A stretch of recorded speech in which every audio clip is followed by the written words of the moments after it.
If you're in the market for an all-electric mid-size SUV and something like a Tesla Model Y just doesn't float your boat, from next year Australians will have the choice of this, the Grecale Folgore, that blends epic power, a very respectable range and the allure of the Trident badge. Let's check it out.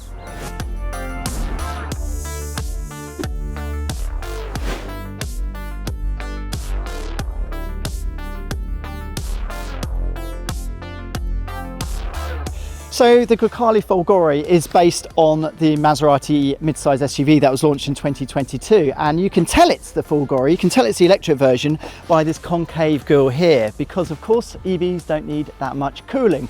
Now if you come to the side of the car, again the changes are quite minimal. It gets these aerodynamically enhanced alloy wheels that look quite nifty. It gets these copper badges, and the copper theme is a reoccurring highlight within the cabin. And if you come to the back of the car, there's no exhaust pipes, and that's because you've got these panels here.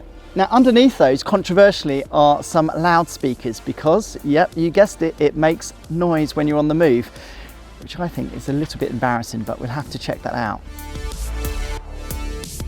So other things you need to know about the Grecale Folgore is when it arrives in Australia, there will be the choice of just one battery, and it's a 96 kilowatt hour battery, and it lives between the axles and just beneath the rear seat. Now that provides for a range of around 500 kilometers, but perhaps more relevant for the buyers of a performance SUV like this is the power. Now it comes with dual motors that produce a combined 410 kilowatts and 820 Newton meters of torque. Now Maserati says it's quick. It can accelerate from 0 to 100 in just 4.1 seconds and top out at 220 kilometers per hour. But enough of all this talking, I think it's time we take it for a drive.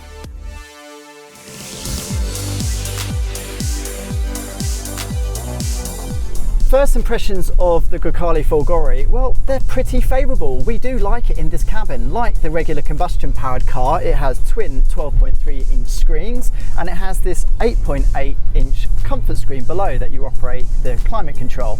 Now we mentioned the power and torque earlier, and on the road it does translate into an effortless experience.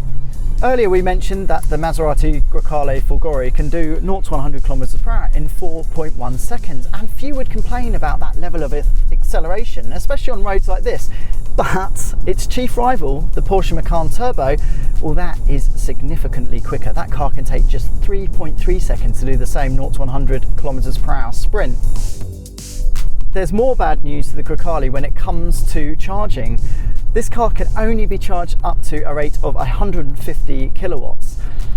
And that means a 20 to 80% top up takes around 29 minutes. It's worth mentioning that the Grecale Folgore is based on the Georgia platform. It's not based on a dedicated EV platform. So why does that matter? Well, a dedicated EV platform normally means you have more space inside. And indeed, this car does have a transmission, which is a legacy of the internal combustion engine that normally lives below there. But you know what? Engineers have been fairly clever with the packaging of the battery because it doesn't actually impact on interior space. When it comes to the way the Grecale Folgore drives, I think Maserati has aimed to be both comfortable and sporting, and well, we don't actually think it's been that successful on both fronts. It does have air suspension, it has some double wishbone suspension up front and a multi-link rear, so it's got all the right ingredients. But you know what? On bumpy roads that are still much smoother than anything we have in Australia, there's a lot of bobbing, there's a lot of vertical movement. So you kind of wish it was a little bit softer. There's also a level of finesse that seems to be lagging.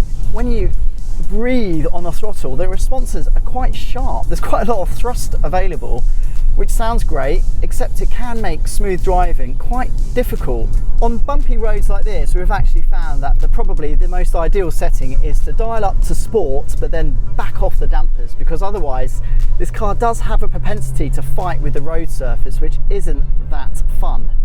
Unlike other performance SUVs, Maserati has decided to give its Grecale Folgore 2 electric motors of the same size, so both electric motors individually produce 205 kilowatts. Why does it matter? Well, normally some car makers decide to have a smaller motor up front and a larger one at the rear for a proper rear-wheel drive balance or bias.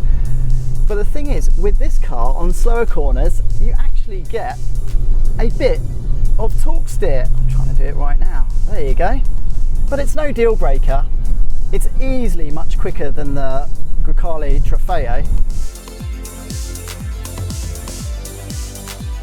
Now, when it arrives in Australia in November of this year, Maserati thinks it will be priced at around $200,000, but prices have not yet been finalised. But if we're right, that means it will be priced $20,000 more than the Macan Turbo, and I think the Maserati will have its work cut out.